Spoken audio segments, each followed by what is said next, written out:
You're listening to Question Reality. Question Reality with Priscilla Leona. Priscilla Leona. Hi! Welcome to the Question Reality Radio Show. I'm Priscilla Leona, producer and host of the show. And oh my gosh, I rewrote my show intro and I put it in the back. So let's start it again. Hi, welcome to the Question Reality Radio Show. I'm Priscilla Leona, and I'm host and producer of the show. And we are coming to you live from Los Angeles, California. And our show will help to provide you with entertainment. You're like, I'm drugged up over here. Entertainment industry, career advice from a diverse panel of people. We have just a multitude of professionals, and they work in front of the screen and stage as well as behind the scenes. Did I do it again? I swear I don't do drugs. I don't drink. I don't take alcohol, and I can't talk today. Like, it's this big piece of bubble gum I have in my mouth here. That might be the contributor.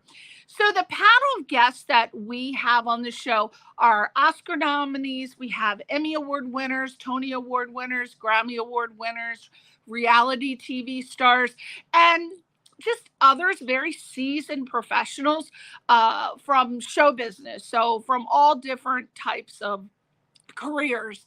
And if you missed any of our episodes, here are some of the ways that you can watch them by visiting these sites. Number one, you can go to our YouTube channel, which is Priscilla Leona.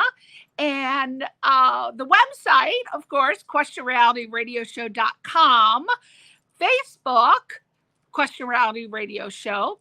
And we are on every social media platform, Instagram, LinkedIn, TikTok, X, under my name, Priscilla Leona. So please go there and check out the shows. We have all types of people, all types of professions. Believe me, you will find an occupation in the entertainment industry that you're interested in. Now, we ask that you do us a little favor. So if you enjoy our guests today, please subscribe to their sites, and we provide their site information throughout the show. It will be announced several times. And this also applies to our show as well. If you love our show and our platform, we ask that you support us. If you enjoy the fact that we're trying to achieve helping people, motivating people, inspiring people, educating people while they're pursuing their career in the entertainment industry. If that is something that is super cool to you, then go to our sites. Again, YouTube channel, my name, Priscilla Leona. Website, Question Reality Radio Show. Facebook, Question Reality Show, and then all the social media sites under my name, Priscilla Leona. So again, thank you.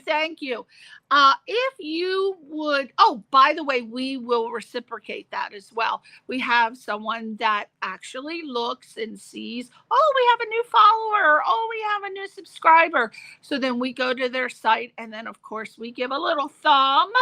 Everybody needs a little thumb, all right? And we will also subscribe to your channel. So that's one more person. We all have to help each other out, right? Now, if you want to appear on the show to promote your project, showcase your talents, or if you want to refer someone, please reach out to us via the website. Again, questionrealityradioshow.com. Or you can feel free to email me directly, and that is priscillaleona@yahoo.com. Again, priscillaleona@yahoo.com. There you go. We got through that new edit. I know you people think that there's something wrong with me. I am constantly revising my show introduction. I don't know what is going on. I just say, okay, well, that can be shorter. And I keep wanting to shorten it and shorten it and shorten it. It used to be 3 pages long. As you know, I've been on the air over 21 years, and When it first started, I had 3 pages. I have gotten it down to 1 page. So maybe in 20 more years, it might be half a page. We don't know. We can only hope, right? So very, very, very, very exciting. As you know, we have so many impressive people on the show. And one of them I want to just promote right now. Now, I don't get paid to promote. I don't do commercials. As you know, I don't do any advertisement. If I decide to promote someone or something on my show, it's because I love it, I believe in it, and I absolutely feel passionate about it. And that is how I feel about Mary Lou Belleye. She is I think she's up to 5 Emmys now, multiple Emmy winning director. And she is a guest on our show maybe every other year. She comes on to help us. She has her new book out. Oh my gosh. I had 3 books on this table. I don't know where they go. They're on the table and then they're gone. I had them on my desk. They're gone. So the 3rd edition is out, and it is the 3rd edition of this. What is? Where is the camera? Oh, there it is. Directors Tell the Story. This is the 2nd edition, and she currently has the 3rd edition. And Bethany Rooney, as you can see, I want to point out, I just watched her direct an episode of Tracker, this new show. It's been on a while, and I did not watch it when it first came on because, my God, face it, there's so many damn shows to watch. I just can't keep up. You would have to be glued to the TV 24 hours a day. Like, you'd have to have the TV coming through your vein, or actually going through your brain 24 hours a day to maybe possibly make a small dent in watching every show. But everyone kept telling me, oh, you have to watch Tracker. You have to watch Tracker because everybody knows I like a good looking man. So Justin Hartley is the star. And I finally decided to watch it when I heard that Bethany Rooney was going to be directing an episode, because she, as you can see, she and Mary Lou Belleye are very good friends and also have co-written several books together. And the episode was really great, by the way. She's a fantastic director. So these books that Mary Lou Belleye writes and co-writes, I swear, as far as I'm concerned, these are Bibles in the industry, blueprints. And of course, as you know, she knows very famous people, and they often come, and she gets quotes from them and gives advice from them for her books. But just for example, this particular book, and again, it's the 2nd edition, chapter 1, breaking down the script for story. Okay, I just get very overwhelmed with this because I love it so much. Chapter 2, breaking down the script for character. Chapter 3, casting. Chapter 4, production design. Chapter 5, scouting locations. Chapter 6, organizing the shoot and the first assistant director. Chapter 7, shooting the vision, sharing the vision. Chapter 8, blocking and shot listing, part 1, and then part 2 for chapter 9. And then it goes into section 2, directing the actor below the line, all the other stuff, running the set. Section 3, world. I can't read. I got 4 eyes. I can't see out of any of them. Working with the editor, working with the post supervisor, being a director, the demands of the job, getting started. So how can you not? I'm telling you. This is it. And the 3rd edition is out. So if you want to be a director, whether it's commercial, film, television, this is the book for you. And they're available on Amazon or her website, maryloubelleye.com. And then I had the honor of being in a master class that she had a while ago. I think the last one was 2019. And this book is a must. It is the new sitcom career book. So if you want to be a sitcom actor or director, this is the book for you. And this is the second edition. I don't think she has a third edition, but the second edition, I'm telling you, Blueprint Bible. And just, I'm not going to go, there's just, of course, so much, but I'm not going to read everything. So number 1, chapter 1, getting the job.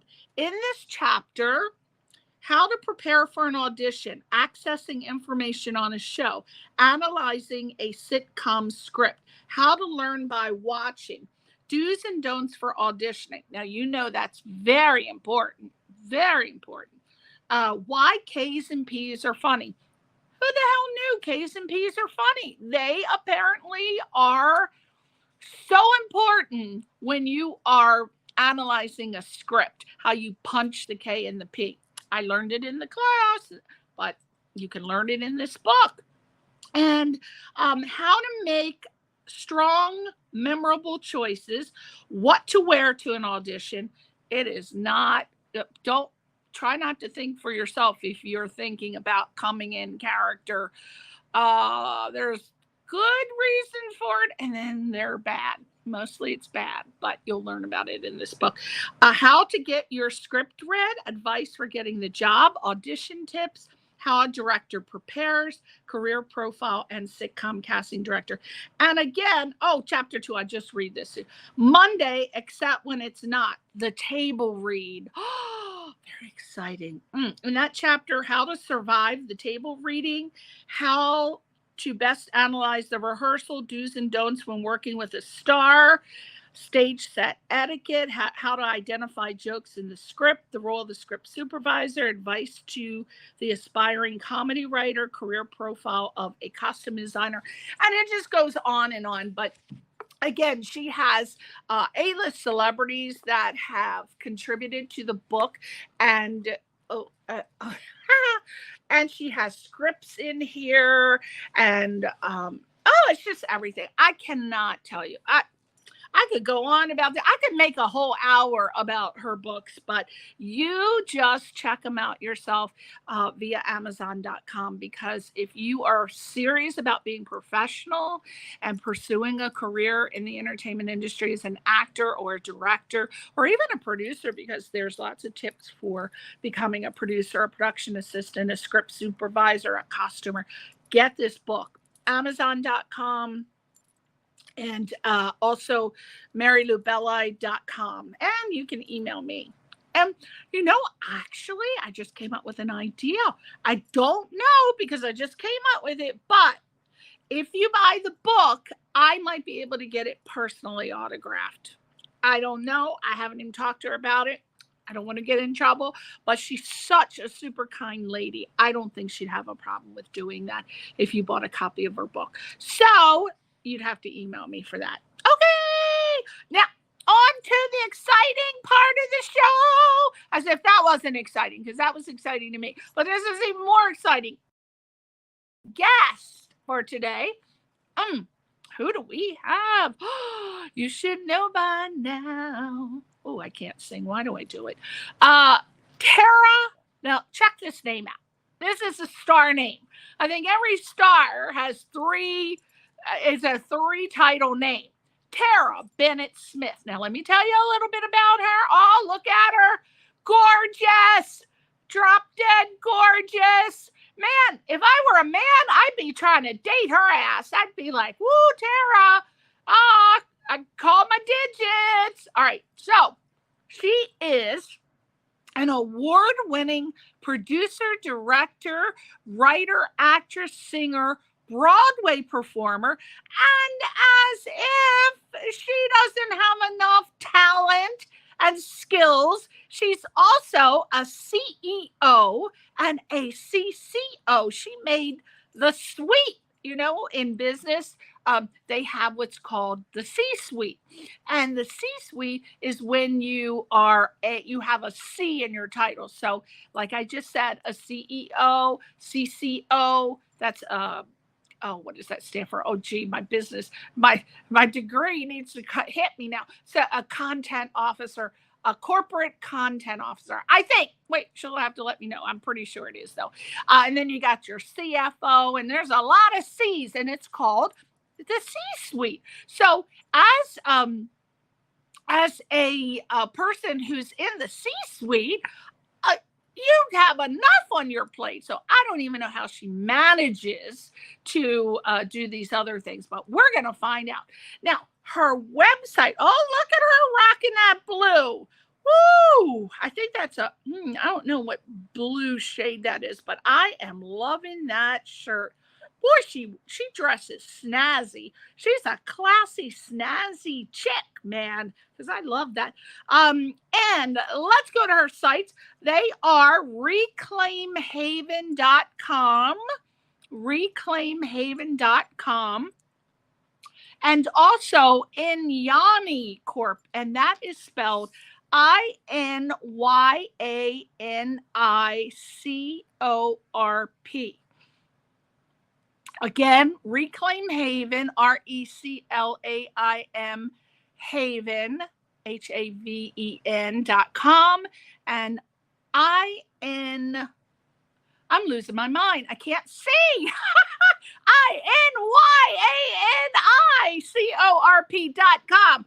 Woo, got that out. Now, brief bio. Let's see what's happening here. This is just very, very brief. All right.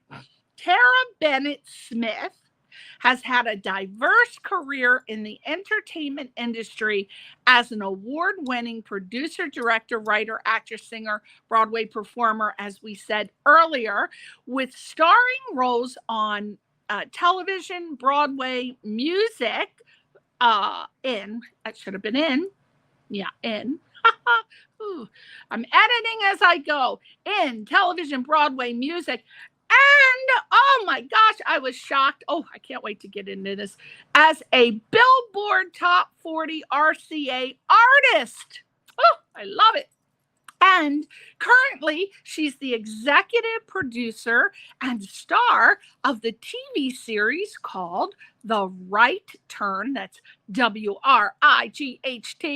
Wright Turn. And as if that's not enough, as I said, she is also the chief content officer at Inyani Corp and the CEO of Reclaim Haven. And Reclaim Haven is a women's wellness platform. And just insert another thing.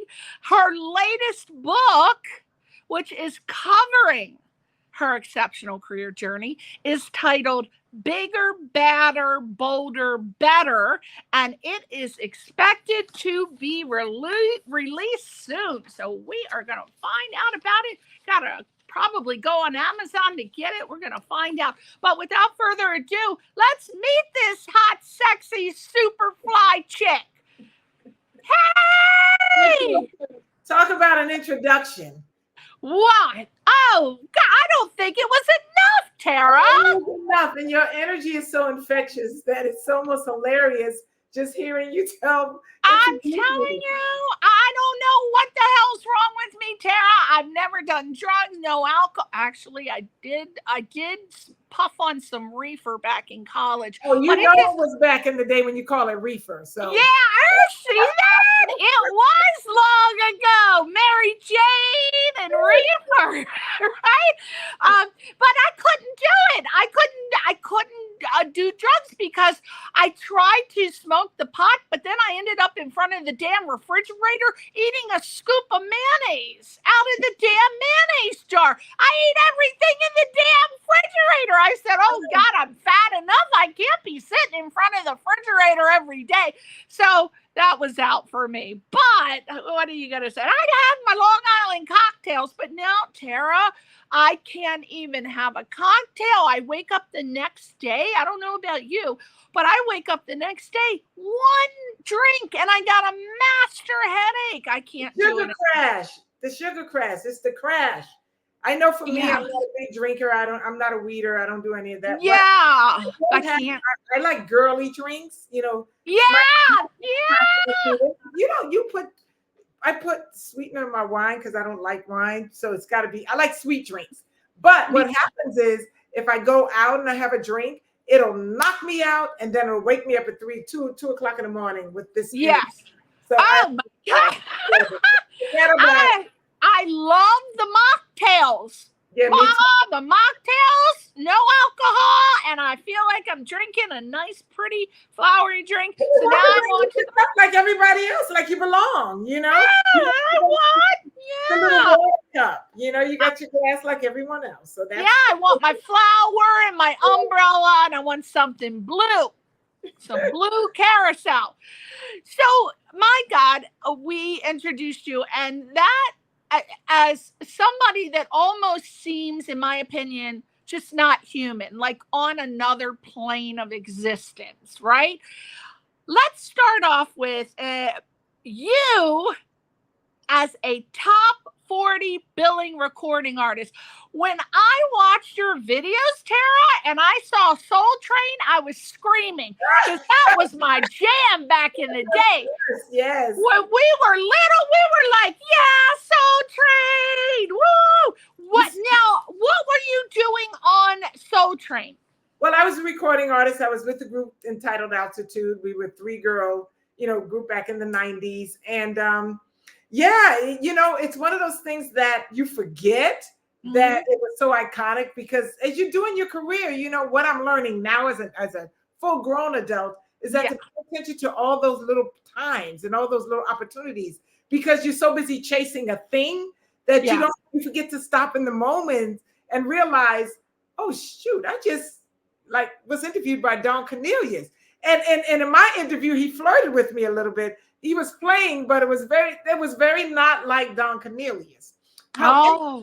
It was really, really one of the highlights, because that's something like you. We grew up doing the Soul Train line every Saturday morning in our living room, and then to one day be across from him and him asking you questions. It was pretty dope. It was pretty dope. Oh my God. Yeah. Oh, my life could not go on if I did not see Soul Train. I think it was every Saturday. Saturday morning. Saturday morning. Or Solid Gold with what was the other one with the big band with Dick Clark? I think it was. Well, that was American Bandstand. Yeah, there we go. I love that one too. Okay, so were you just on the one time, or we went to promote? You promote your song. Yeah. And we did 2 songs that day, and then we were out. That's Now,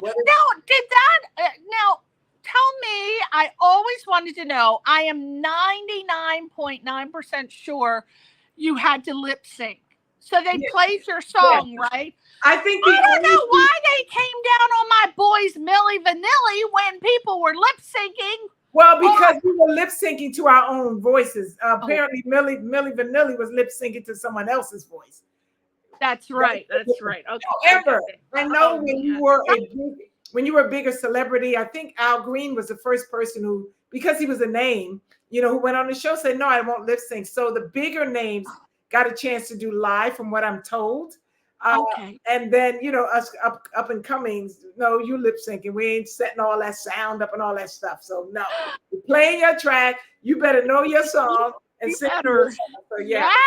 Oh, good. That solved it. Because I thought, well, what is the band behind the stage? Or, when you're little, you don't understand what's happening when you're seeing people sing, but there's no instruments. But we actually had instruments on the stage with us. Oh, you were just our instruments were on the stage with us. Oh, okay. Yeah. So I got it now. How would I, because the video did not play the music, so I didn't get to hear you. How would I actually find you in the group singing? Do you have any YouTube videos out? Oh, you know what? Because that was in like the sizzle thing.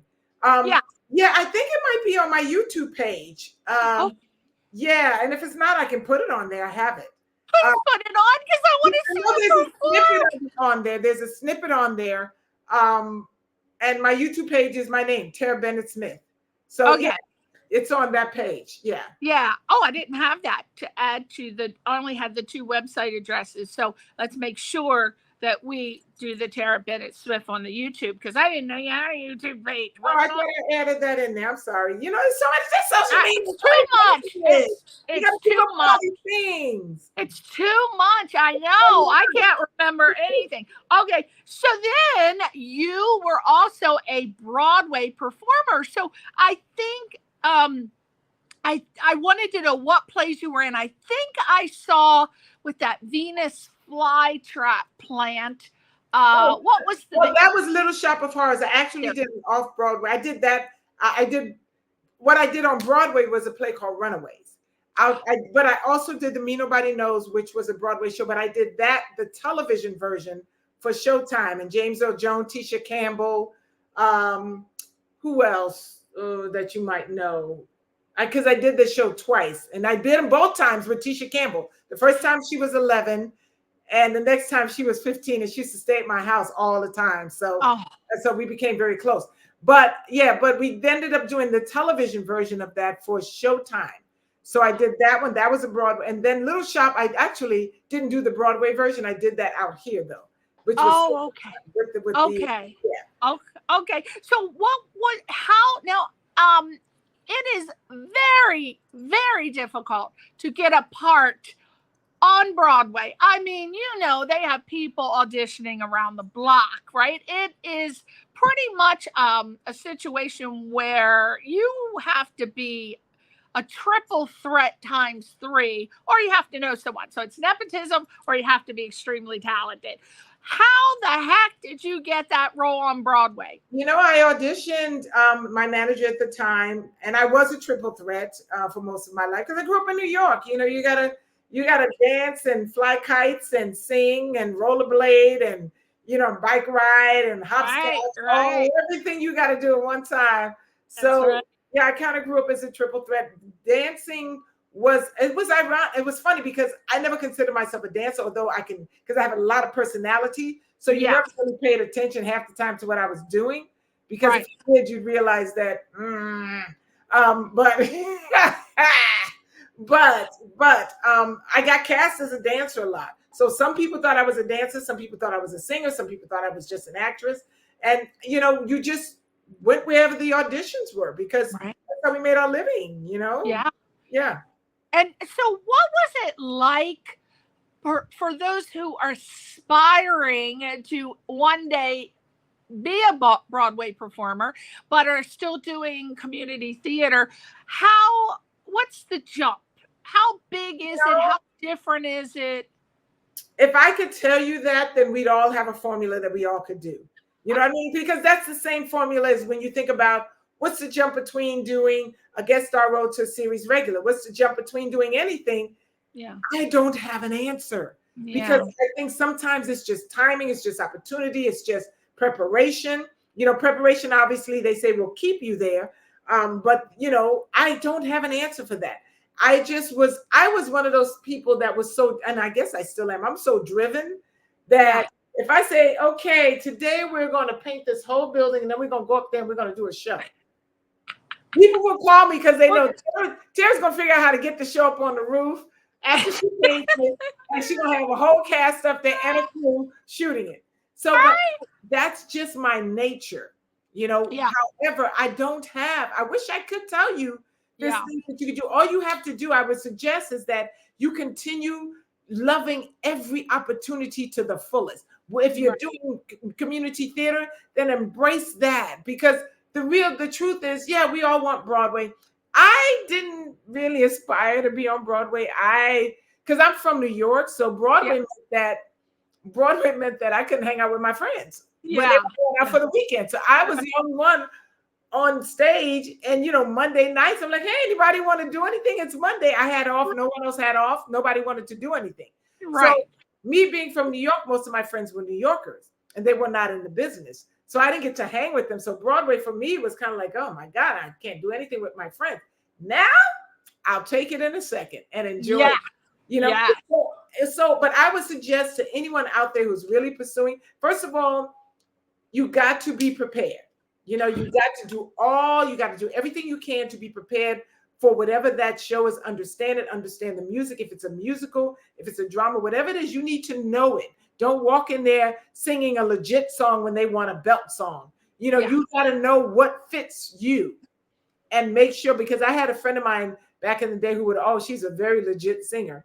And she would get so mad because they would want belters and she would go on there and sing a movie. And they would be, okay, thank you. And then she would say, well, one day my singing's going to be in. You know, it's like, you can't get mad. That's not what they're looking for. So just be prepared. Know, like in any audition, know what you're going in for and be prepared for that particular role. Study the characters, study the show, and, you know, and that's all. There's nothing else, because so much nepotism's in this business. You could be the best thing in the room. We've seen recently, and they don't call you because they got a mama, sister's, brother's, cousin, uncle, aunt who's going to put in $10,000. You know, it's so true. That's true. It's not meant to be discouraging, but that's the reality. And I really like that you're giving the reality of the situation, because, you know, so many people caught up in thinking. But the other thing is, yes, the reality, but people have made it there. So that's also a reality, that no matter what I'm saying, you know, that this is the hardcore side of it. But so many people have been on Broadway. So many people have broken down those barriers. That means you can too. All I'm saying is be prepared when you go in. You know, be prepared when you go see an agent. Be on time. You know, be excited to be there. You know, be excited to be a part of it. And then that energy will bring other things your way. That's true. Don't be, what is that saying? Check your attitude at the door. Yeah. At the door. We don't want that. Now, and don't think you're bad, you know, because some people come from, you know, when you're a big fish in your little pond, in your little town. Yeah. You know, you're this big fish and everybody's blowing up your ego so that you're so fabulous. You're the best thing. And then you come in, you think you're fabulous. And then that carries, people don't want to work with you. Yeah. I just had my friend Michael Orland on the show a couple of weeks ago. He was the musical director on American Idol for 16 years. Mm-hmm. So I was telling him, I said, you know, what happened behind the scenes to the people who found out that they weren't that big fish in the little, they're a little pond coming out here to LA. Did they have meltdowns and stuff? And most of them, oh my God, it was out of their conceptualization that they weren't the best thing since Campbell Soup. Yeah, and it's very hard. It's a big, you know, this business, man, this business is no joke. Not the business. You know, there's so many talented people in this world. And now with social media, you get to see. Yeah. You get to see them, whether, you know, before we'd have to wait for what's that other singing show? They used to The Voice. Before The Voice. X Factor. Before that, was it Ed McMahon had a show? What was that? Star Search. Star Search, yeah, that kind of thing. So we'd have to wait for those kind of shows before we got a chance to see some of the talent. But now you just scroll down your YouTube and you find people are becoming famous because they're so fabulous. So you know, it's a very hard pill to swallow that you may not be the best, you know, the best cookie in the bunch. It's true. And you know, Terrah, I was saying to Michael, I said, is it possible that everything that has been done has been done? I mean, have we seen every type of singer? Because right now I'm not seeing anything new. Like Adele came on, I was like, wow. You know, Fantasia Barrino, wow. Whitney was another wow. Whitney, Mariah Carey, they all brought something unique and special. And you know what I think? And this is just my opinion, so y'all can squash it. But I think that that's the detriment of social media, that we mimic and we copy. So we lose our individuality because we're looking, I want to look like that. I want to have that body. I want to have this. Oh, I'm going to do those runs like that. I'm going to do this like that. Instead of, you know, when you don't get to see that, you're just you. And then you present you to the world. So I think that perhaps some of that has to do with the fact that you get to mimic. We're mimicking everything. Yeah. We're mimicking everything now. I know. And the longevity people were the people who were unique, the Princes, the Michaels, the Patties, they were all so interesting. It is true. But I just hope there's going to be some more surprises on the horizon, because as of now, everything, I just don't. Terrah, I have not liked any band since One Direction, and that was 2010. Of course, I'm obsessed with Harry Styles. Like, that is my fantasy, man. Like, I would kill a bitch for Harry Styles. I'd be like, what do you want me to do, Harry? Harry? I'll do it, Harry. Rob a bank. I'm on it. But having band-wise, and of course, the Backstreet Boys were different because they danced with One Direction. They were beautiful and they sang, but no dancing. So I haven't really seen any new bands, and we're talking like 2015 and nothing's come up. And then as far as singers, I just can't. Amy Winehouse was probably a unique voice. But Adele, I can't think of anybody that really has been recent that has that unique voice. I'm not talking about, oh, great, she can sing. I'm talking Mariah Carey. I'm talking Whitney Houston unique, right? And so I'm hoping there's somebody that's going to blow me away. I live in the old school world of music. I love my old school music. Yeah. I love the songs. I love the musicality. I love that the writing, telling stories. Yeah. Having nobody in the booty and licking it and rubbing it and rolling it. Yeah. Well, you know what they're doing now, Terrah. I was just talking to someone a couple of weeks ago on the show, and I said, are you aware that the studios are trying their best to incorporate AI as far they can do it? I don't know if you've heard some of the stuff that they're producing with AI. Now, it doesn't sound, of course, like real people, but it's really good. Eventually it will. They're also doing that with films now. There's a whole guy down at, I want to say, the Tribeca Film Festival is doing a whole AI section. Everything's done with AI. Oh, I hadn't heard that. Sports or something is going to be screened this year. That's what I saw. I saw it came down one of those. Wow. So it's a sign of the times. Unfortunately for creatives, you don't know where you fit now. Where do I fit, and will I be able to do what I love to do and make a living at it? Or do I need to learn how to do AI and become an AI model? Right. Yeah, when I saw the Star Wars movie, because Carrie Fisher had died a couple months before. No, I don't know how long it was before, but they used the AI. Yeah. I was like, oh my God, I thought it was her. And then they used, in the Indiana Jones movie, when they used Harrison Ford to look young, I could not believe it. And it's getting better and better and better and better. It's only going to get better. Hey, maybe you can get an AI Harry. I want an AI Harry. Of course, I want him to be 16 years old. I'm an old school pervert, Terrah. I don't want anybody over. And you wear it well. Thank you. I think he's 30. He just turned 30. I'm like, okay, Harry, I might be slowing down. I'm looking for the next Harry Styles. I hope that they don't replace it, but I have a feeling, because it would save. Imagine how much money the studios would save having AI voiceover actors for the animation. To people who make their living. It's like, now what do they do? Yeah. But it's going to be AI. Everything is going to be super profitable. So it's going to be interesting to see how we fare in this world when there's no job for anyone unless you know AI. Yes. Saturated So they're still, it's a very scary time, My husband showed me a YouTube clip, I believe, and it was this guy's channel where he was blown away by the fact that this guy put in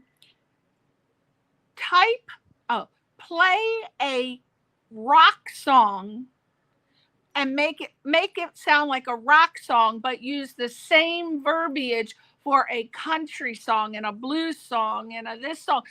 And I could not believe it. So the verbiage was, I can't remember verbatim, but it was, I'm a computer program. Yeah. I'm the future. Watch out. Yeah. But they made it sound like it was a hardcore rocker, like a Bon Jovi or a Mick Jagger, and the music sounded exactly like that. And then it was they did it in 5 seconds. But within seconds. So I could become a hardcore AI vocalist, even though I cannot even sing in tune, Terrah. So there's hope for people like me, but talented people, you're gonna have a problem. I'd get a second skill. You don't know. All right.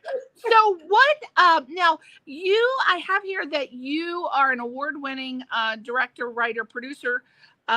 So does that include actor as well? And if so, what did you win your awards for? I do a lot of, as a director, I do a lot of director producer. I do a lot of independent film because my passion's there. The subject matters are things that I can get behind. I like to do what I call projects that have a purpose. Right. As an actress, I do more network things, network and mainstream, but as a producer director. Now, although I'm looking to I'm supposed to be shadowing someone on a show, a director, to kind of see if I want to navigate those waters. There's something about, for me, doing independent film, because you just have so much more control, and you can hire the people you want to work with, as well as you can tell stories that they don't always tell. Right. And so, I just recently won another award for a project called The Next Girl through a company called V-Kind.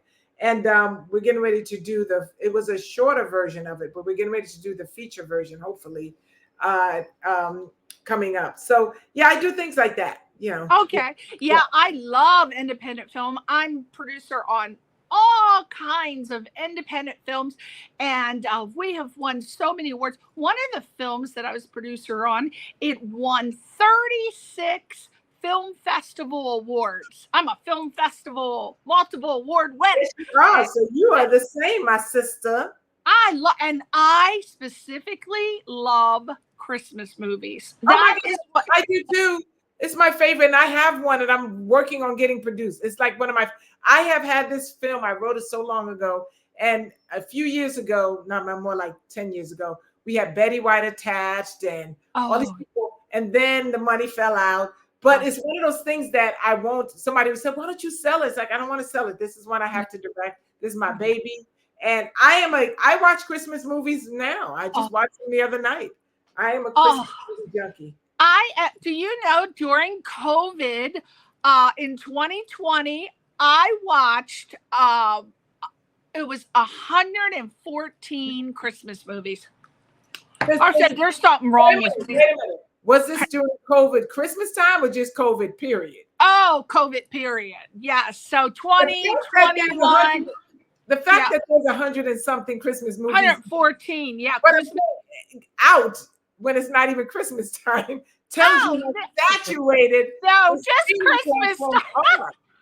Just in Christmas. Actually, I start watching my Christmas movies before Thanksgiving, so like a week before, and then it just goes all the way to the end. You're better than me. I love it. And I produced a wonderful little Christmas movie, and they're usually Christian-based films that I work on, but it was called #Blessed. That one we won 36 film festival for everything. And you know who did our music? Sir Earl Toon, from the original founder of Kool and the Gang. Oh, okay. Love him. Love that man. But yeah, he was our music guy. And now we're working on a new one called The Christmas Witch, but we're in the development state, pre-planning.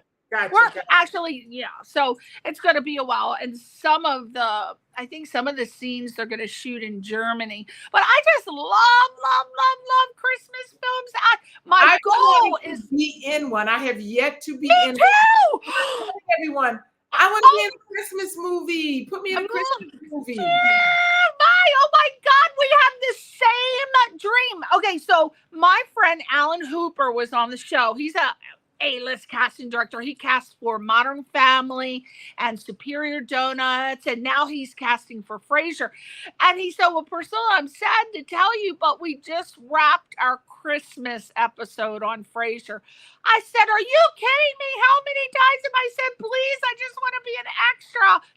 I don't even need a line. Just get this face up in there. I could even do Santa Claus because I think I'm at the weight to do Santa Claus now. What are you gonna do? But so you and we are in a competition now. First one has to let the other one know who gets in a Christmas film, right? Well, if you hear something, we need to let each other know.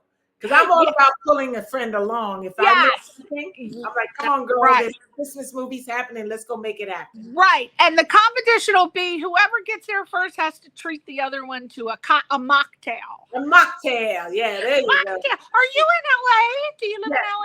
Oh, well, then we're definitely going to meet now. Are you I'm in LA. Yeah, we're in LA. We've been part of the LA world. Downtown LA. Okay, cool. I'm on the other side, but it doesn't matter. That's why we have cars. Why? Are you real far? Are you I'm in Woodland Hills area. Oh, okay. Oh, that is far. Oh, I hate this one anywhere. Woodland Hills. See, I have so many friends that live in Simi Valley, and it's like you are not getting me to see. No, Simi Valley is further out than me. It takes me. Yeah, that's further out. That's even further out from me. Yeah. Okay. Well, I'm gonna put you on my invite list because I don't know if Beatrice told you, but I throw parties nonstop. I am the social butterfly. I throw theme parties, 1920s, 1940s, 50s, 60s, 70s. And you have wardrobe for it all. Wardrobe. You cannot come without being. And I have wardrobe for them all. Yeah. You have a party and I'm not invited. I'm going to be. Yes. I'm gonna hire you to perform. There you go. My girlfriend calls me. She says, because my parties. Go ahead. We're having overlap. I know, because we have the same. We're so excited.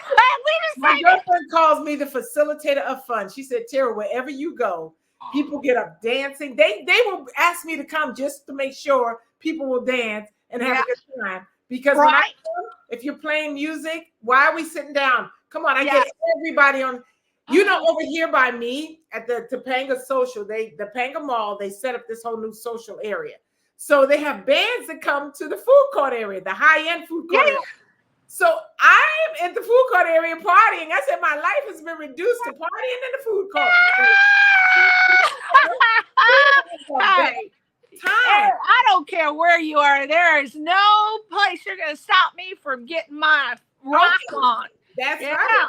That's right. I can cabbage patch it out now, honey. I don't know. I threw my neck out last time I tried that. It's not like back in the 80s. Because when I was young, girl, every guy was hot on my trail, and I would be on that dance floor because I was a looker back in the day, and they would be wanting to dance. So I would be on the dance floor for maybe 4, 5, 6 songs nonstop. So I can do here.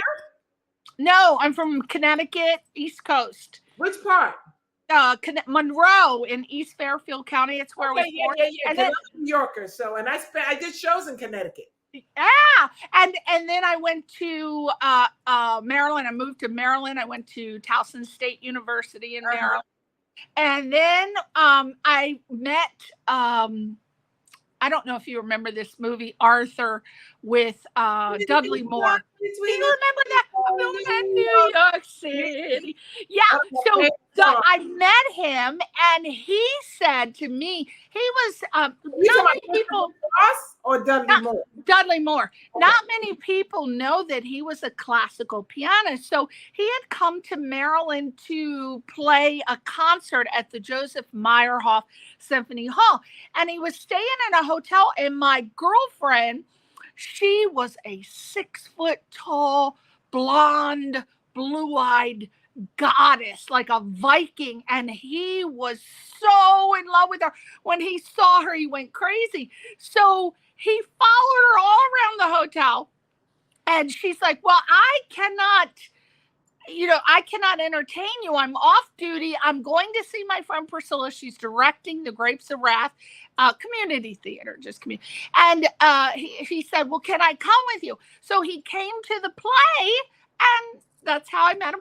And then I asked him, I said, well, I'm going to be graduating college, and I want to know, should I go to New York and pursue theater, or should I go to California? So God bless him, Terrah, 3 sheets to the wind, but he gave some advice. He said, well, I tell you what, I'm going to give you the best piece of advice. He said, I own a restaurant called 72 Market Street in Venice Beach. If you come to LA, you'll get free ribeyes and Dom Perignon for the rest of your life.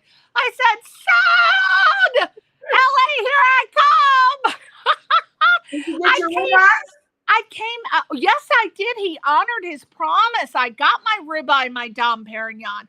He, when I came out here, I decided to go to UCLA for the extension courses for film, how to learn how to, because I thought I wanted to be a television director. Mm-hmm. So I came out here to go to UCLA. And once I went in the class, I said, oh, hell no.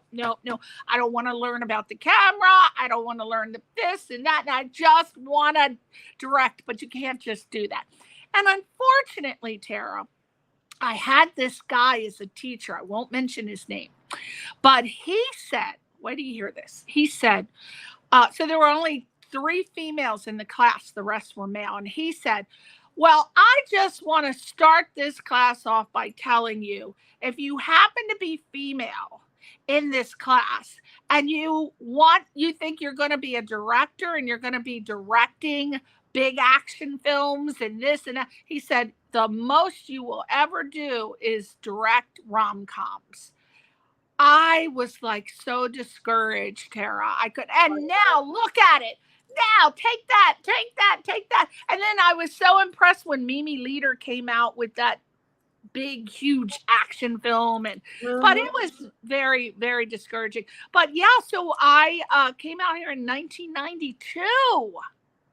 Yeah. So I've been out here since 92, a long time. So, what are you going to do? Back to you. I don't want to talk about me. All right, let's talk. Now, you apparently had your own talk show on the Fox network. It was brief. It was short-lived. But Kevin Meaney and myself, it was called All About You. And in front of a live audience. And, we shot about 7 of them. I don't even know where they went after that. We shot, I think, about 7 of them. And then, I don't know. I know I have footage of it, but that's all. But Kevin Meaney, I know we would sit and we would chat. And then I don't remember the whole thing because it was when my twin boys were toddlers. Because I remember I was telling a story about how one used to like to eat off the ground. He would throw his food on the floor and then eat the food off the floor. But so it was, it was called All About You. And I looked back at one of the tapes and one of the guests were Cat Williams before he was Cat Williams. So was it just like, is that Cat Williams? The comedian Cat Williams, the comedian? Oh, wow. Yeah. So, we used to talk about something that had something to do with relationships. Okay. We were talking about, and I don't really remember, to be honest. Well, that's pretty big, though, for you to have gotten off. Yeah. How did that happen? I just auditioned. It was just an audition. And I remember they had so many of us there. And I was like, oh, my God, these women are so beautiful and blah, blah, blah, blah, blah, blah. You go through the whole thing. And I waited about a month, and then they said, okay, you booked it. And then we shot, and it was a lot of fun. And he was so sweet. He passed away, I think, a few years ago, Kevin Meaney. It was a hell of a comedian. Yeah. Okay. So I've kind of, I'm one of those people who've actually done pretty much everything that there is to do in this business, and still no one knows who I am. I laugh at that all the time. It's like, my friend said, you are the most accoladed, non-famous person. Every from recording artists to Broadway to guest starring, series regular, pilots, directing film, producing film. I didn't maybe do a few film, nothing major. That's my next thing, is a major motion picture. Yeah. Having 3 kids, writing for television, writing independent. That's my thing. Writing TV, creating TV. I just done everything that there is to do.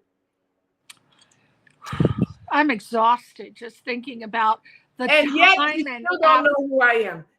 Tell this to this business. But when I saw your face, you have a face that's so familiar. Even if people don't know who you are, they go, don't I know her? You have a very, familiar face. You're so beautiful. We probably think, oh, she's a runway model, or a soap opera star, right? No, but I was in General Hospital for a while. Oh, you were?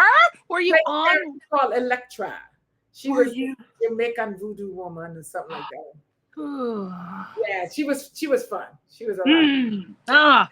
I would love to do a soap. That would be so nice. I'm not an actor though. What would I do? I don't know. I have no interest. I have no interest. You get in front of this podcast all the time, and now so you know enough about enough how to handle yourself. Yeah.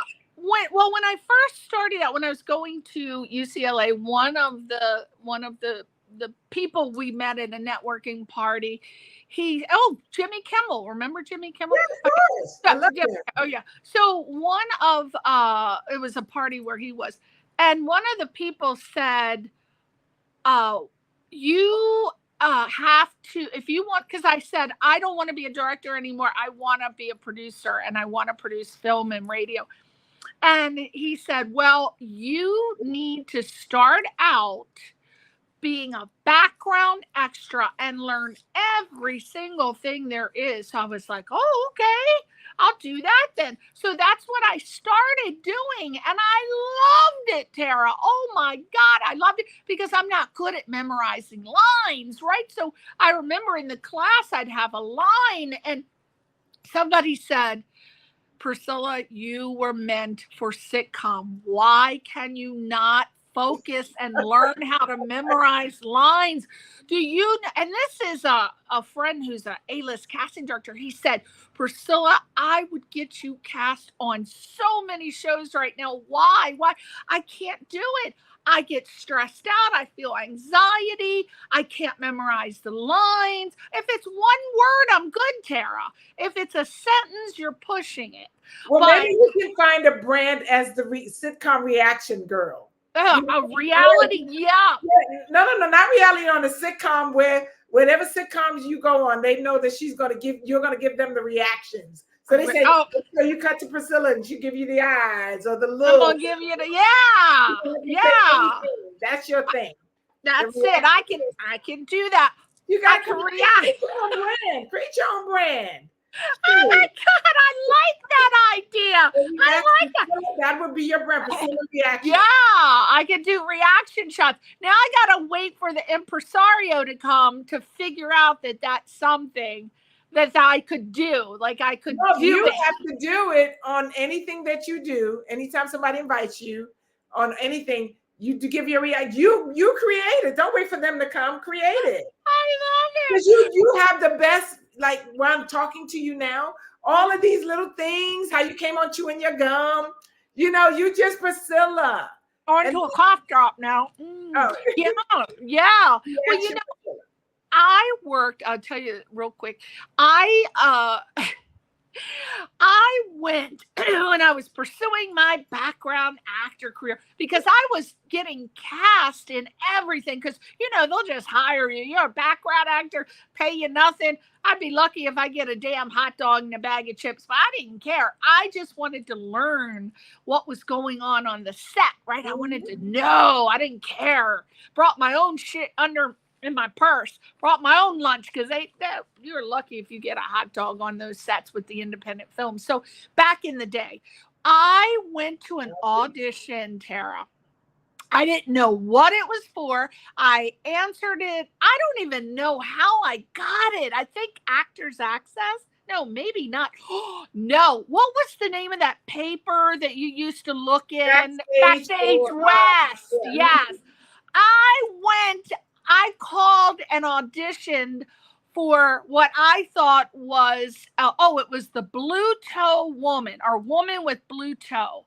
So I called and the guy's like, yeah, come down, got the address. I went in to audition. Who the hell is sitting in behind that audition table? Who I met for the very first time, and we've been friends since. David Schwimmer from Friends. Remember him? He was on yes. And I said I wasn't even focused on, because I watched Friends maybe one time.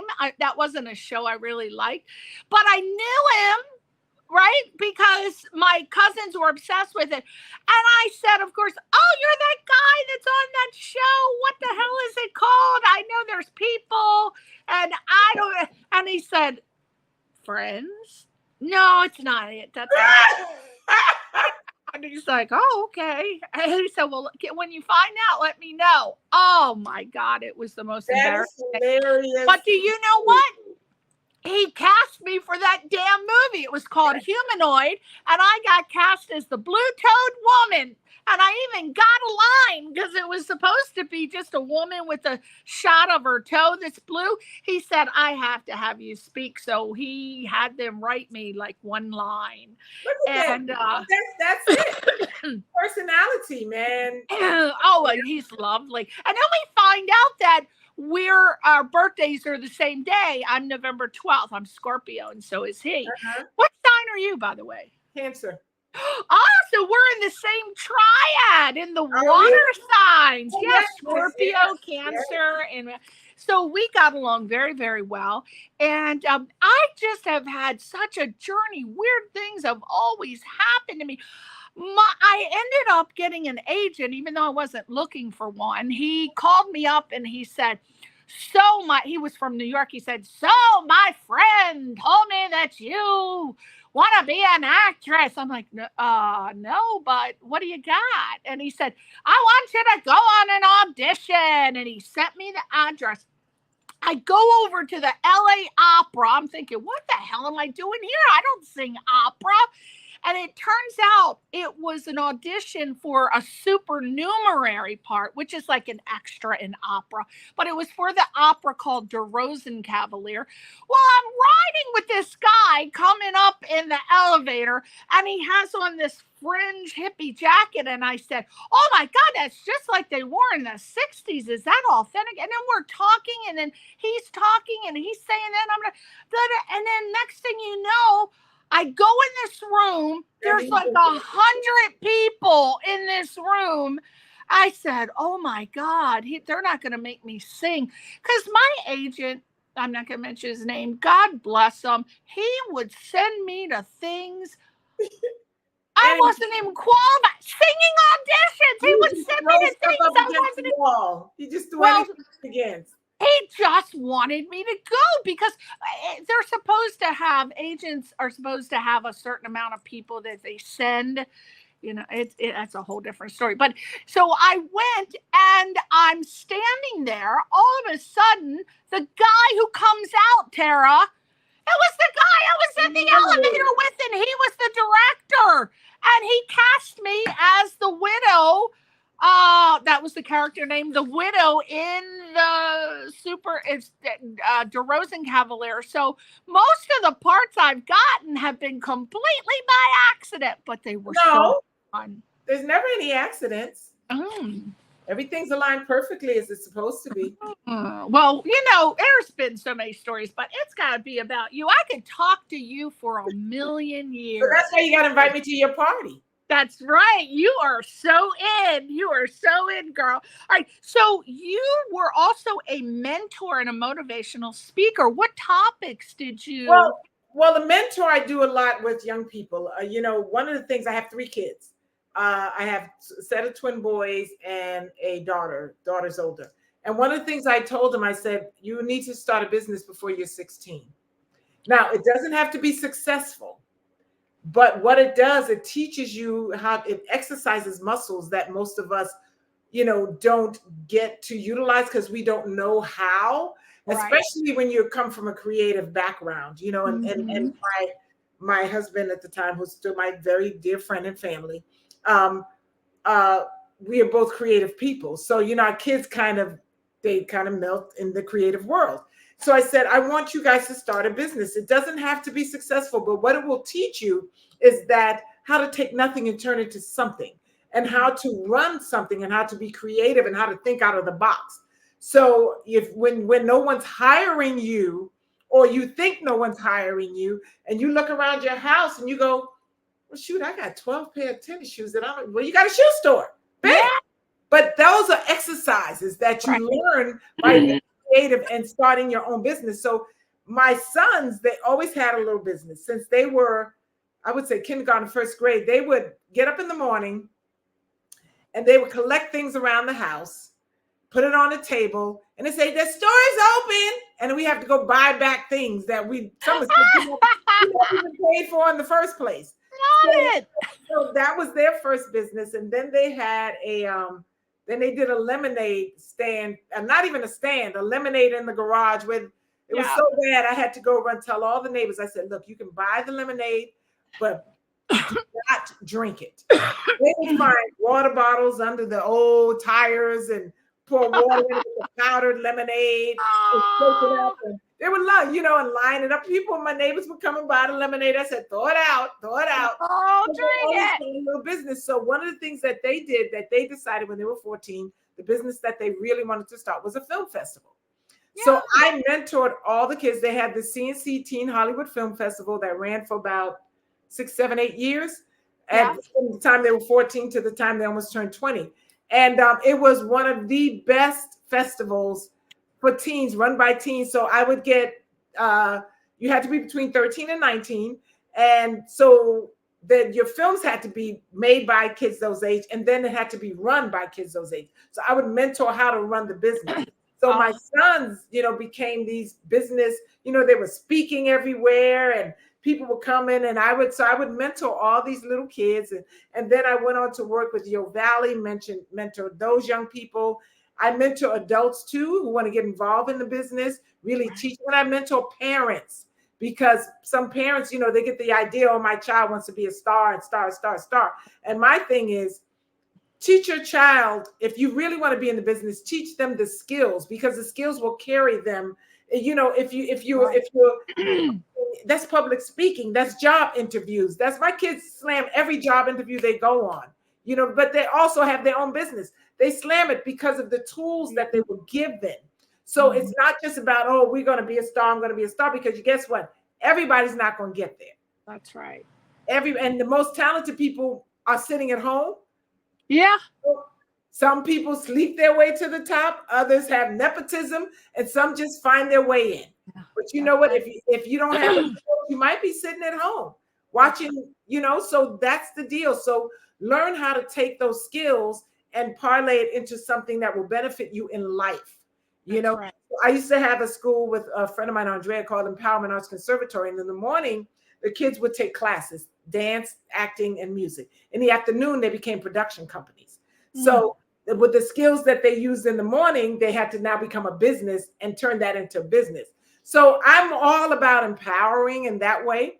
And through my workshops that I do workshops for women primarily about redesigning yourself, at any age. It's not time to sit down just because you hit 40, 50, 60, especially, people 50, 60, they're like, well, what do I do now? I missed my shot. So I do workshops. I'm getting ready to do another one called Rewrite Your Script. redesign your blueprint, rewrite your script. And that's kind of what my book is about. It's about redesigning. So I give people my journey, all the stuff I went through, how I, from abuse to everything else that I had to navigate and redesign my life so that I could be a better person. And that those things never go away. You learn to navigate them, and you have tools on how to manage them. That, those old little demons in our head, they don't go anywhere. We just know how to live with them and manage them so they don't run amok with us. So those are the kind of workshops I love doing, and I do them all the time. And how would somebody find out about your next workshop? Do you have a website? You follow me. My book is getting ready to come out, but yeah, just follow me on social media. I will be posting. We were supposed to do one in July, but we just had to push that date a little bit. But I'm getting ready to, hopefully somebody approached me to do one for a bunch of C-suiters. And which is interesting. You would think that C-suite people, women or men, had their stuff together, but we're all still navigating. That's right. Navigation. And, and people, there's so many people who have careers that they were, I don't even want to say forced into, but you kind of do because, well, I gotta get a good job. That's what I was taught, but I really just wanted to sing in a coffee shop, and now they feel like, okay, I'm too old to sing in a coffee shop. Why? Sing in a coffee shop. And trust me, I struggle with every new thing that I'm doing. Every new thing that I do, I go, oh my God, I got to put that out. It's not struggle. It's an uncomfortability. I'm very uncomfortable. Is that a word, comfortability? Anyway, I'm uncomfortable every time I do something new, but I jump because life is this long and this short. And you can sit here and talk about wish I could have, would have, should have, or just try it. Because even if they laugh at you today, they're going to forget about you tomorrow because somebody else is going to be in the news. Yeah, that's true. Every second. Real quick, because I didn't know you had the YouTube channel. That's under your whole name, you said? Terrah Bennett Smith, yes. Okay, and what other social media sites do you have? Instagram is I took the D out. It's all Terrah Bennett Smith. Facebook, Instagram, YouTube.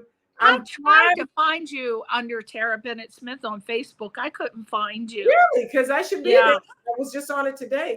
Send me all of your links. I thought I did. I put it all in there. Yeah, I'll resend everything. You want me to send? Yeah, because I only had those two, and because I was trying to tag you under my name, but I'll send you the links. Okay. Yeah, for all the social medias. Okay. All of them. Okay. All right.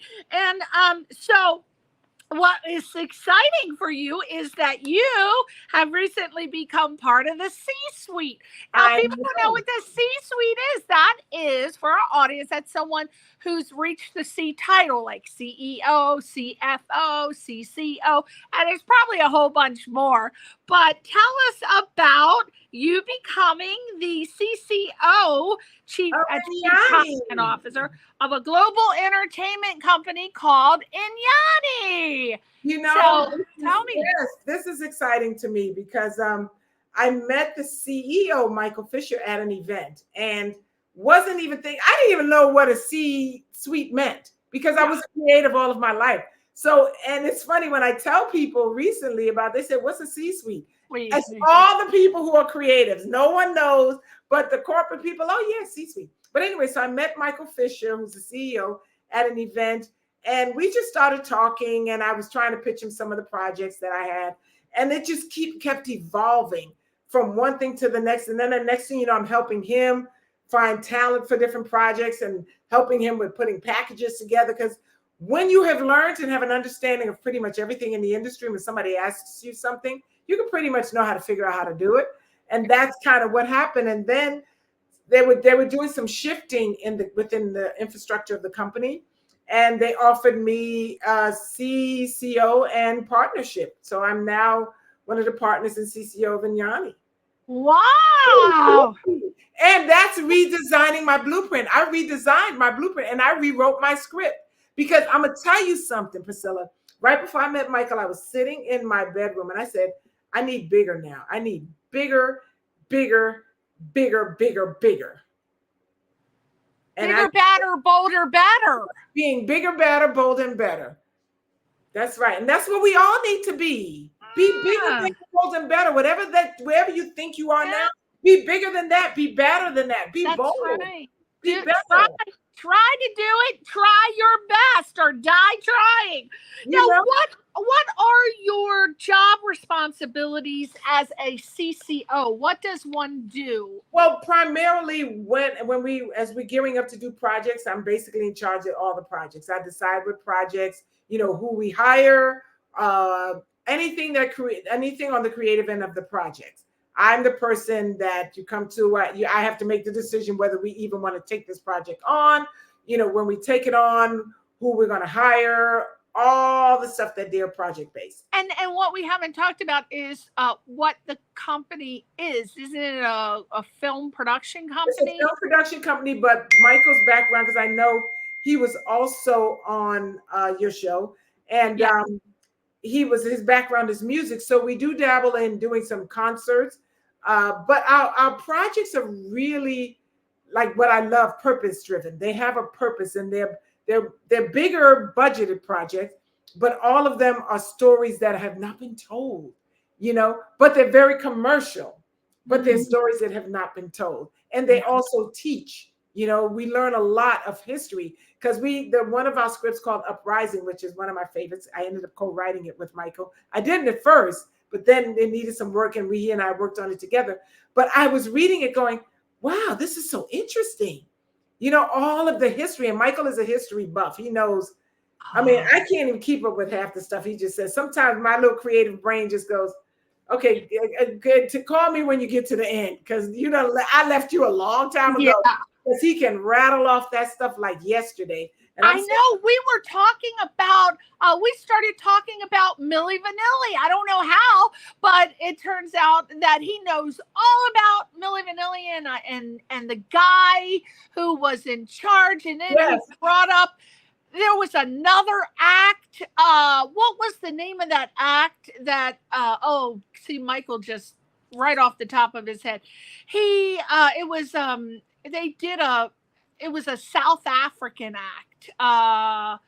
And he was just, oh my God. He just went, I was like, wow. He remembers all this stuff, I'm like, that kind of room in my head. You know?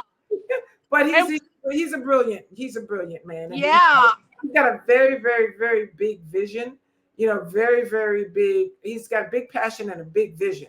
So the company is growing, and it's exciting to see that it's kind of moving. So, there's going to be a lot of new things. And when I do a rom-com, I'm going to come get you. Wow, a rom-com! You only if there's that 16-year-old now. I want him to sit on my lap. I want to be spanking. Well, you know what? That's my rom-com. That's a different kind. We may not want to put that in the one we're doing. However, that could be a rom-com. That is a rom-com, all right. It's a rom. It's a comedy rom. Oh my God. Yeah, he's very impressive. I loved having him on. Now, the book, okay, it's Bigger, Badder, Bolder. Is it, wait a minute. Bigger, Badder, Bolder, Better? Yeah, it's being bigger, badder, bolder, and better. It's us being bigger, badder, bolder, and better. Okay, so first of all, what's the book about? Who's your target audience? My target audience, ironically enough, it looks like it's gearing towards 30s to 50s-ish. Yeah, okay. Because when I speak and I talk about that seems to be my audience. And I have some 20s in there, but I think the book is really about how we get stuck and how it's important to, basically, I take my life. I put myself through my own programs. Anytime I want to change something, I send myself through a program that I create to redesign my life. So I looked at the correlation between the different parts of my life, and I call them acts. So first act was when you're young, when you're living with your parents, and everything, kind of the blueprint that we have was given to us.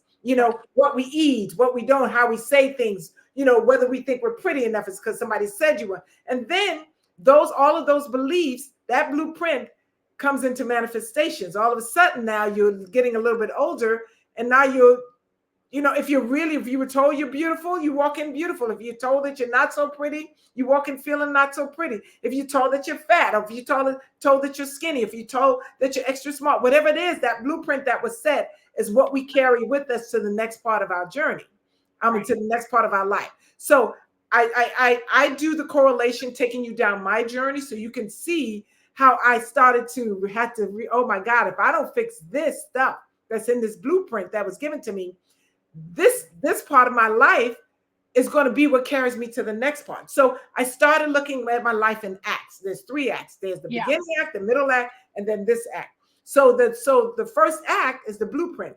The next act is looking at the correlation. Okay, now what are we going to do about it? And then I started to see the stuff manifest, the good and the not so good, because of the habits and the belief systems. So I had to now, when I got over here to the third, I go, okay, we need to rewrite this script. Yeah. We need to write the script of the life that you want. You need to redesign this blueprint, or you will be traveling down this road.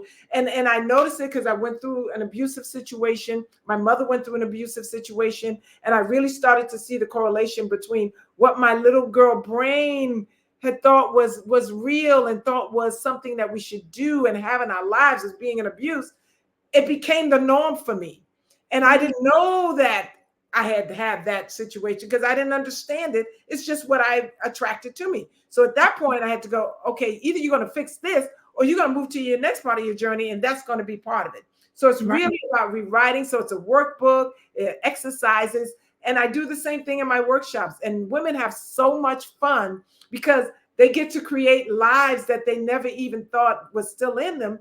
And one of the ladies, she's a doctor's wife, she said, it changed my life. She says, I didn't even realize that I could still go for something. I was like, oh, well, I'm too scared. She said, but by the time I was done with this, I knew what I needed to do. And I knew, because we played so much and we bullshitted so much, oh, maybe we didn't, that it became real to her and having a real feeling, then all of a sudden she could jump and go for it.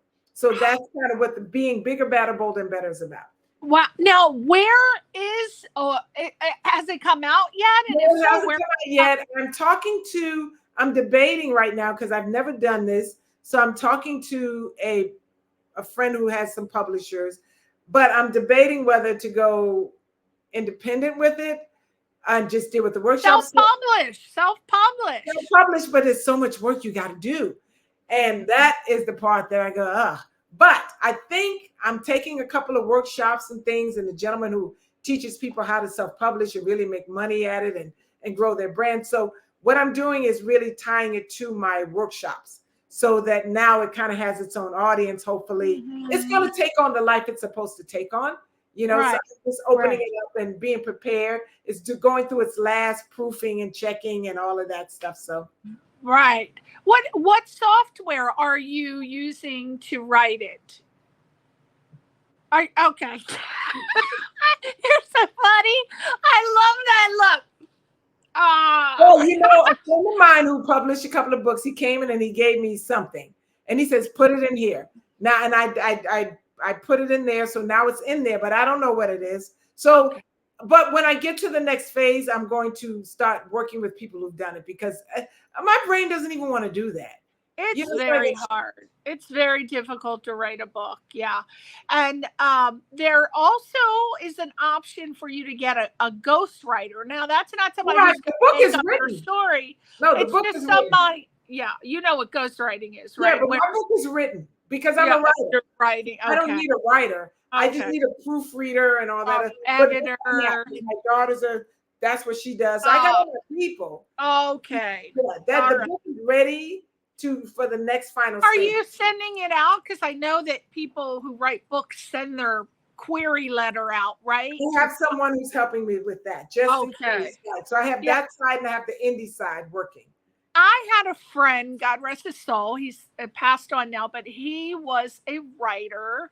One of the most amazing, unique people I have ever come across. My God, I've never met anyone like him, but he was a hardcore writer. And what fascinated me was he had on one wall of his apartment. Now, you know, a wall is pretty big. Yeah, He turned it into his wall of rejection. All the rejection query letters he posted them right in his wall. They were like all the way to the ceiling, to the floor, the whole damn wall. And then last he left off, he was working on his second wall. And I said, God bless you. Published? He eventually did get, he's dead now, but God bless you, he died. He got drunk and fell in a swimming pool and died face down because I swear that, and he had made a film. His book was turned into a film, and he was just ready to make that pop. And he just liked the vodka too much, Terrah. He could kill a bottle of vodka, a whole fifth in a day, and yet he could pump out a novel. Probably how he wrote so much, because he was, he probably realized that freed him. He really did. He had like ADD or ADHD, I'm not sure, but he had to use alcohol to mellow him out because he was wired all the time. He could pump out a whole novel in like a month, and he was extremely intelligent. Whoa, like, wow, he knew about everything, and he could quote passages from Shakespeare, and he knew passages from all the great authors, Hemingway and Bukowski and this and Steinbeck, and it's a shame and a disgrace that man got drunk and fell in a pool and drowned. I will never ever understand. And he wrote this book called he used to be a professional wrestler in Chicago. So he wrestled with all the the great wrestlers, and then he said, you know what, I've changed my mind, I want to become a writer. So he was at the height of his career, winning those WW whatevers, and he decided to, like you said, he rewrote his script, moved to LA, got his degree from UCLA and became a writer, and ended up writing film script. Are you familiar with the movie Jeepers Creepers? It's a horror film. Okay. So so he was one of the script writers on Jeepers Creepers. Wow. Yeah, and he wrote one called Blood on a Page. So anyway, he was very talented, but what are you gonna do? God bless him. All right, so you are now, what title is this? The new film. I love the title, The Wright Turn, with a W, W-R-I-G-H-T. Why is it written like that? There's always a reason. Yes, there is. Your title. So the character is a series called The Wright Turn that I did with Tess Cacciatore. And the long of the short is Tess is also a director, writer, producer, everything. And she had an opportunity to do a short for a competition. And so, she was mentoring some young people to do shorts for this competition, but it was for a network that the demographics were like 40, 50. And she's like, well, why do they have these young kids? They're not writing anything for the demographics. Yeah. So she decided to throw her hat in the ring and came up with this idea. And so I wasn't acting at the time. I took a break, but I said, hey, I want to act. I'll come in and be the lead. So the character was this woman who turned 50, and she was an empty nester and trying to find herself again. She was divorced, empty nester, and she was going to Italy to find the best tiramisu in Italy. So that was the premise. But she never submitted it because something happened with the whole thing. I think whatever. So the project sat on the shelf for a year, and I said, we should turn this into something. So it evolved from La Dolce Vita, that was the name at the time, to My Sweet Life, to The Wright Turn. The character's name was Celeste Wright Turner, and she is a publicist for people who want to change their lives. So she's also an empty nester. She married 10 years, got divorced because her husband cheated. They were college sweethearts. And he ended up started messing with his assistant. And, but then now 10 years later, he's back. Now she's trying to find herself, and here he comes, because he realized the cute little thing ain't cute no more, and No. he really wants his wife and his family. So that's kind of what. So she, my clients were. I don't know if you know Isabella Hoffman. She was she was in one of the leads in Dear John. She's plethora of credits. She was, but she's also so Isabella Hoffman, Bill Catt. Bill Catt was our Greatest American Hero, the star in that. Believe it? Yeah. Oh, believe it or not, I'm walking up there. I can't believe it. Yeah, that was one of my favorites. Oh, is he in it? He plays one of my clients. Tisha Campbell is a dear friend. Christopher B. Duncan from the Jamie Foxx show and some other show he's on now. He plays a lieutenant. So it's just, we shot 8 episodes independently. And we only have 4 out right now. And so my character's a star. I said, you know what? I've had too many pilots and too many holes. I'm going to create my own series. I want to be and Tess and I sat down and we pieced it together and, called some great talent, and voila. Son of a bitch. I threw a Grammy party at Jamie Foxx's house in 2019. Oh, wow. December 26th. He's very good friends with a Hawaiian lady named Amy Hanalana. I can't, oh God. Yeah, I can't pronounce it. But so she has been nominated for a Grammy 6 times for world music. Wow. So she and Jamie went to school together. And so she said, we can throw the party at Jamie's house. So I invited everybody who's in the business, who works for Capitol Records, and all my, connections, because, when you're nominated, it's best to schmooze and network with people who are bored of. So I have friends that work at Capitol Records, and so I threw the party at Jamie's house, and it was so much fun. But so you said that name, and I was like, oh my God, he played Braxton. Yeah. Wow. So where is this airing? 4 episodes right now on Tubi. You can see that the Wright Turn. Yes. It's on the Wright Turn on Tubi. Okay. Love Tubi. Yeah, they have some good stuff, and they're doing some changes. They do. So it's going to be interesting to see how they come out now, because it's almost like you wonder if they're doing this bait and switch, which a lot of the networks do. The CW did that with a lot of the Black shows back in the day. They had then all of a sudden they upgraded, so to speak, and then they started cleaning house. So I hope Tubi, doesn't do that, because it's really a good platform for people. Oh, it really is. People to have a place to put their things. Yeah. Yeah. I think it comes down to, because I have friends that work on these platforms. I have friends that work on Netflix, and they said that it all comes down to, bottom line is bottom dollar. Who's purchasing the films?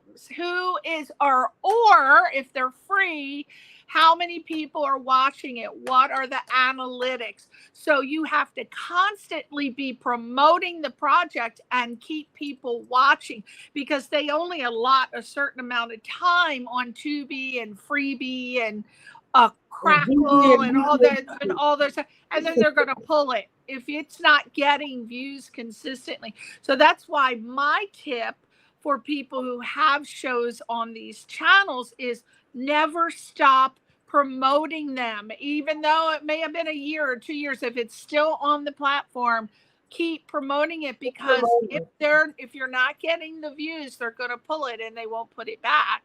So that's it. Next thing you know, that's it. So constantly be promoting if you are on that platform. Well, as soon as we finish this interview, I'm going on Tubi and I'm watching The Wright Turn. Well, I'd love for you to. And I can't wait. Well, it has come to that time where we are ready.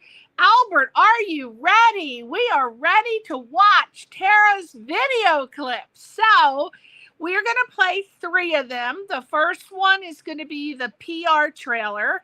The second one is going to be the director's reel. And the third one are the actor's reels. And it's probably been updated since I talked to you last, but whatever it is perfect. So when we come back, we're going to talk about the video clips because I saw so many performers. There were some I can't remember, but there were so many that I love, like Terry Crews. And I don't know, you'll have to tell me which Wayne in it is because I know there was a Wayne and I saw, and Tisha Campbell. And I want to talk about them. And then there were some other people. But without further ado, let's watch Terrah.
Darling.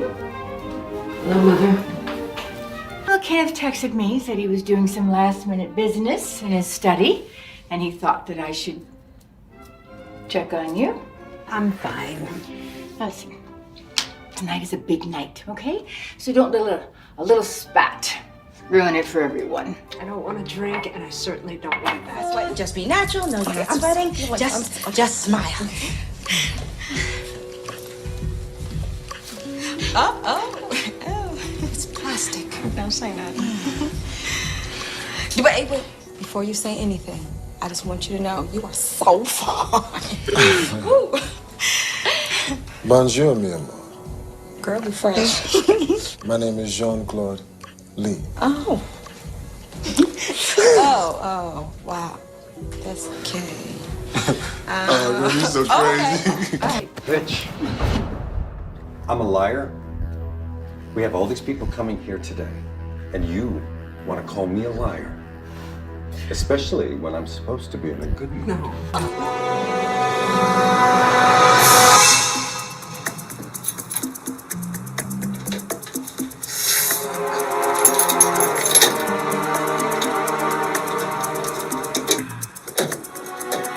Preston Scott. Oh, how you doing, Mr. Jones? That's you. Yeah, that's me. You're just the man I want to see. Sniff underarms.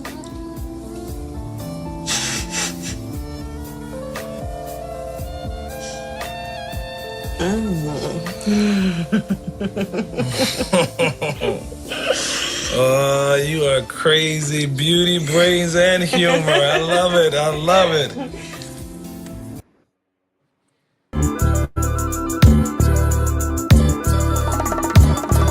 Crawl my way to the finish line. I won't let my scars stop my shine. No, no. I have had my share of wear and tear. Won't stop me from getting there. No, no, no, no, no, no, no, no, no, no. One step at a time.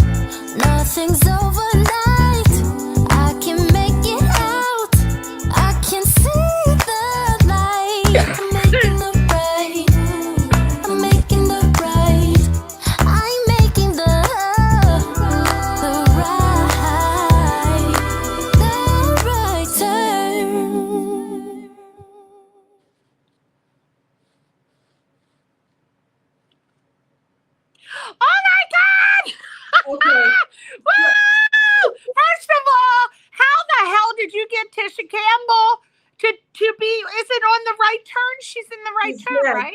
I told you we've known each other since she was 11.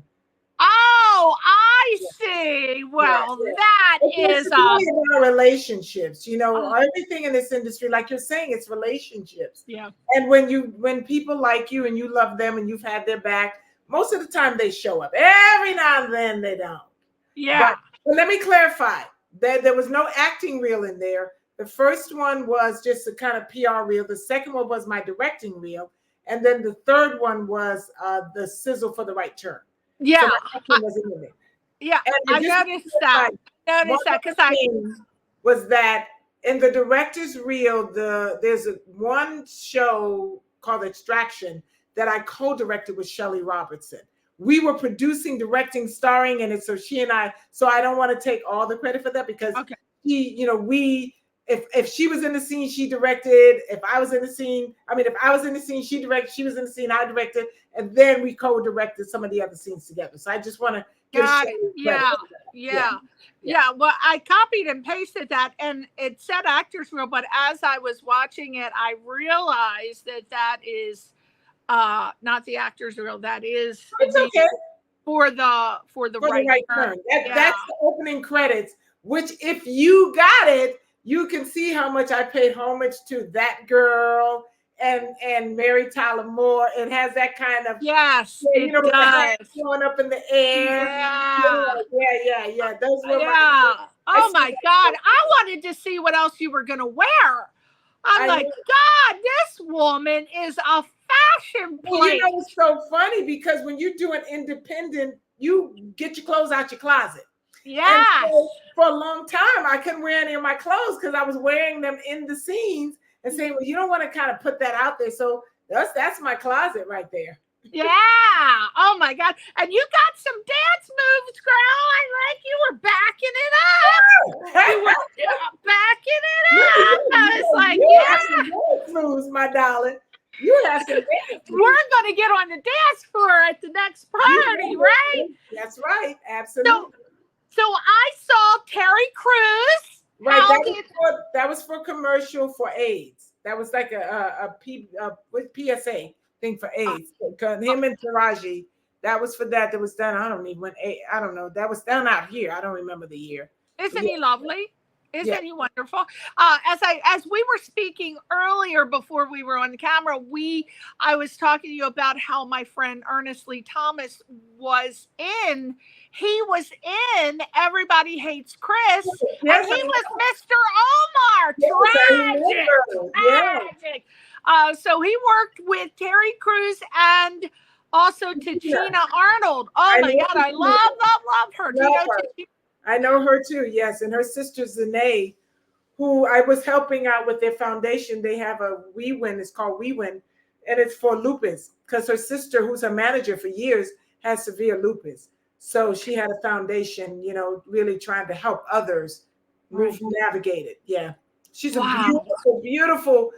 I just love Zanae. Oh my God. Well, when she and Tisha Campbell were on Martin, I couldn't even get my breath with the three of them. They were so funny. And then they did Little Shop of Horrors together.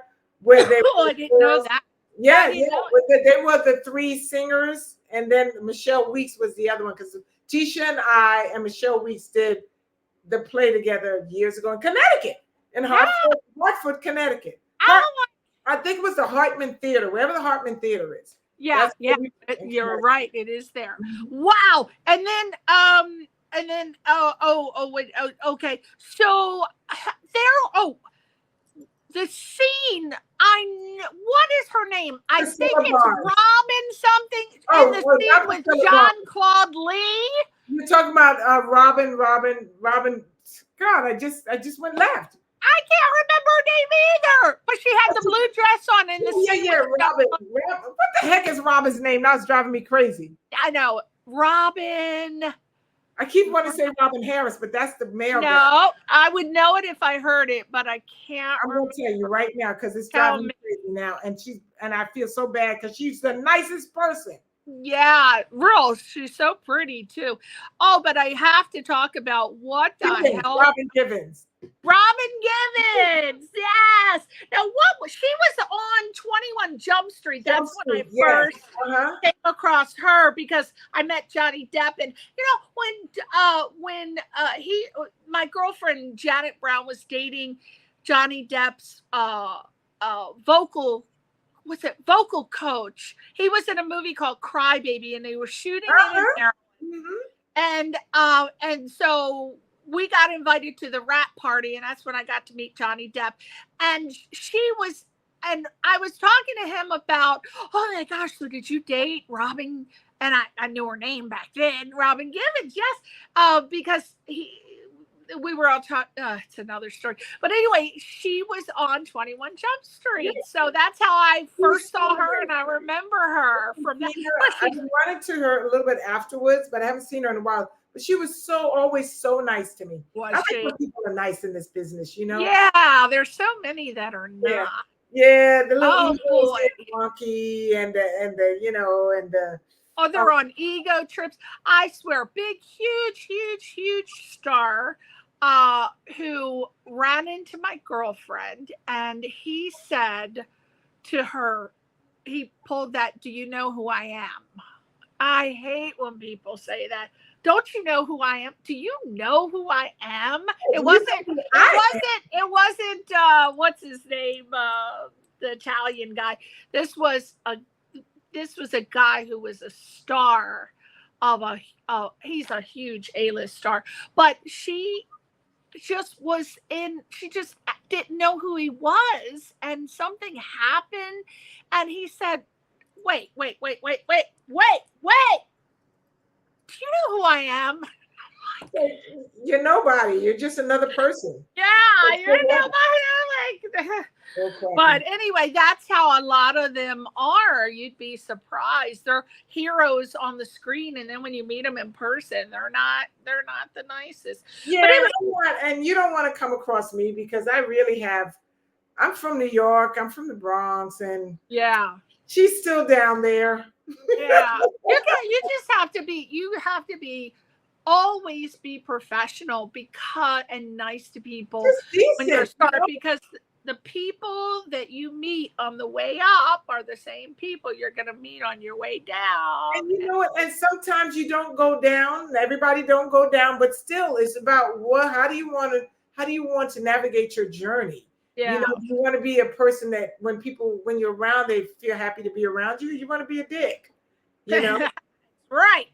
Now, what was going on in that scene when you rubbed your finger under your arm? Oh, that wasn't me. Armpit. That wasn't you? No, I'm like, what? No. That I directed that movie. That's a movie I directed with Miguel Nunez, and I just saw her, Victoria Platt. What did she do that for? Yeah, there's a job called Armpit Sniffers. So the writer of that piece wrote in that this girl was an armpit sniffer. So she was doing this so that she can rub it on so he could smell her armpits, because that's a real job. Is it really? Yes. I wouldn't put it past anything. Yeah, people go around sniffing arms. I guess. Well, there are people with feet fetishes. I was dating a guy for like 2 years. I didn't know he had a foot fetish. I was just wondering why he wanted to massage my feet all the time, and then he liked to spray them with whipped cream and lifesavers. I didn't know it was a fetish. I just thought he was. Yeah, he liked to put the lifesavers on my toes. Yeah, and then he'd lick them off. But I was like, well, I'll take the massage, but do we have to do all that spraying? He said it's all part of the process. So I tell my cousin one day, and she said, Priscilla, you are dating a freak show with a foot fetish. And I'm like, really?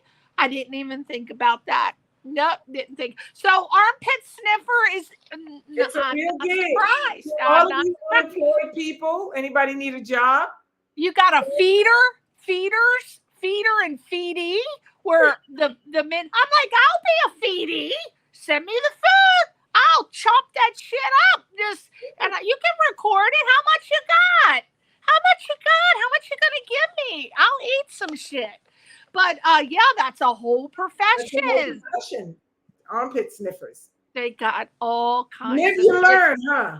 You do, Terrah. You do. Well, I got to tell you, I have enjoyed this interview more than probably any interview, even with my Oscar nominees, my Grammy, my Tony Award winners. I have enjoyed this interview just as much. Well, you probably say that to everyone. No. Well, you can look back on my footage, and I challenge you to find it. You go ahead. Kindred spirits, baby. We're kindred spirits. So, you think you're going to get away from me now, but. Oh, no, now that you're living in LA. Well, we live right across from the Walt Disney Center and the LA Opera. Oh, so you're there. I have a favorite restaurant over there called Allak. I go to all the time. It's a vegan, but it's the best tasting food. That sounds very right on off of First Street. And so I can walk right by the LA Opera, and it's where the market. That's across the street, like it's half a block away. Okay, and I go there all the time. Well, there you go. I used to go there. I love the food so much. I take everybody there, and then I was going once a week. It was ridiculous. Ah, well, see, next time you're going to be in downtown LA, let me know. Yes, we'll do a lunch. As they say in the business, we'll do lunch. We'll do lunch, my darling. Oh my God. Well, let me make sure we get all of your sites. Please. My name, Terrah Bennett Smith. YouTube. Terrah Bennett Smith. Terrah. You can see it on the screen. Bennett Smith, and she is apparently, I couldn't find her, but I'm gonna look again. Terrah Bennett Smith on Facebook, Instagram too. Yeah, and Instagram. YouTube. And YouTube, and what about LinkedIn, TikTok? Huh? TikTok, LinkedIn? No, can't do everything. Can't do it. I have a TikTok account.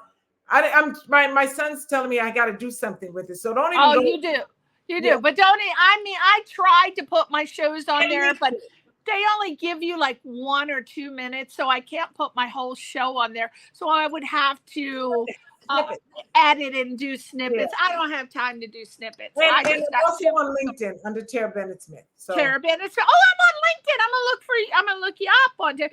Okay, so please check out all of her sites. Give her a little thumb. She's on YouTube at Terrah Bennett Smith, and look for her book. When it comes out, she's going to tell me about it. And then we're going to promote it, and then we're going to give her some cash to keep her looking fantastic. Is that natural? Because you look like you're like still in your 20s, girl. Well, no, I can't do work. I can't get any kind of work because I keloid. So anytime I like this right here, anytime they do a stitch, so I would have keloid. I would have raised, I would look like a damn like a. I can't. You're just stunning. Wow. I could look at you all day. You need to have a portrait of yourself painted on the wall, 24 by 36 inch portrait. Oh, wait a minute. That's not big enough. I want to see 24 by 36 in oil. Oh, God, no. I don't need all that. I'm going to send somebody over and have them paint you. Well, okay. My friend who just did these, they're actually in the Wright Turn, so there's 3 of them in different colors. Oh, nice. Oh, good. Tilt it up. I can't see it. Tilt it. Okay, yeah. So they're the same color, but that's beautiful. He just passed away today. This guy who did those, so I'm just kind of sad. He would live downtown. He was a phenomenal photographer for years. Wow. Oh, say I would have had him paint me because I did he. Is that a? No, this is actually okay, so this is just a photograph. He's a photographer, and then I took it, and I don't know what I did with it, playing around with something, and I changed the colors, and then I just took it and they printed it up. Yeah. Oh my God. Well, let's have more of you on everything. Well, I want a billboard on Hollywood Boulevard. Okay, well, that's when we do our rom-com. Priscilla, that's for our rom-com. All right, I'll do a face in the rom-com. Let me know what you need. A rom-com. We got to do a rom-com. We got to do a rom-com. That's one of our things that we're going to do. We're going to do. Real quick before we leave, how did you meet Beatrice? Was it through Michael Fisher? Inyani, yes. Inyani, yeah, we love her. She sweet. brings the best people. I love this woman. I love her. All right, so promise me you'll let me know and keep me updated on everything so we can promote your book and promote the Wright Turn parties. Okay. Did you forget already that you invited me to? Do I have to track you down, Priscilla? No, my birthday's in November, so be looking for the invitation in around October. And we gotta go to dinner. Do dinner. Yes. But you gotta promise me you'll meet Ernest though. Again. Because you met him already. When we go to dinner, you can invite Ernest and the three of us can go and then we can all get to know one another in person. Oh my God, he's gonna have a boner the whole time. You're gonna have a boner for you, baby. No. Oh my God. Well, thank you so much for coming on the show, Terrah. Thank you. And we will be in touch. It's the start of a beautiful relationship. All right, sweetie pie. Thank you so much for having me. Say goodbye to your fans. Thank you, whoever you is out there who's taking a look or listening. I appreciate you. Follow me, please, and keep supporting Priscilla. She's a special being. Thank you. Priscilla. All right. Bye. Bye, everyone.